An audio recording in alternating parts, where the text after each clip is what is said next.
It's Ed Graney and Rick Villada here in the Assembly Room of the Nevada State Legislature, where history was made today. Senate Bill 1 was passed, which means Las Vegas is 4 years away from a domed stadium. That's right. You surprised? Actually, I was kind of surprised because it was so close. The votes were, I think everything was kind of up in the air until the very end. And, the fact that they met so late into the night last night and then came back this morning and got it all done, it was pretty astonishing. Yeah, they got 28 votes. They needed 28 votes. Flipped some Democrats, maybe some Republicans who they thought were a no, stayed with a yes for whatever reasons.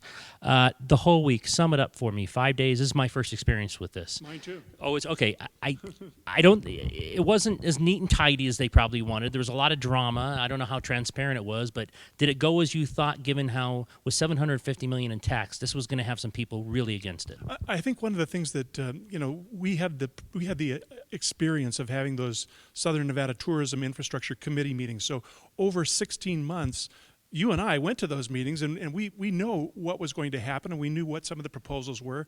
But for these folks in here, it was the first time they'd seen them, and they were trying to digest 16 months worth of work into 3 days. I mean, that is a tough chore no matter what you're doing. So it was one of those things where I think that they studied hard. A lot of them did a lot of reading beforehand. They kind of knew what the issues were about. But then finally what it came down to was them asking the questions of some of the experts that were testifying, getting the answers that they thought that were appropriate, and finally at the end they made the decision. And again, because it was a 2/3 majority necessary to pass this in both houses, it was a lot closer than a lot of people anticipated, and I wasn't sure it was going to even happen. Yeah, I wrote today in today's paper that the convention center, while a huge part of this, it seemed to get a little lost. I mean, the stadium's the sexy story, the Raiders, the NFL coming. But talk for just a bit about the importance of this convention center expansion and not waiting until the 2017 session. They could have lost events, and they might have lost a lot of money had it waited that long. Yeah, well, and this is something that Rossi Rollencotter over the Las Vegas Convention and Visitors Authority has been talking about for about 6 or 7 months already as well. And that is that the competition is immense out there. There are a lot of cities that are doing a lot of important improvements to their own convention and visitors departments, and they are going to have facilities that are going to be better than ours, more modern than ours.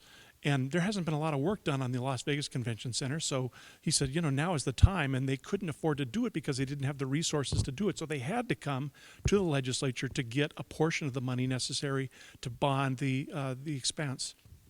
All right, next time you'll see us is Tuesday, live from Houston. The NFL owners are meeting where Mark Davis of the Raiders will introduce this stadium to them and officially say he wants to come to Las Vegas. You looking forward to that? Oh, that'll be fun. That'll be fun. See you then.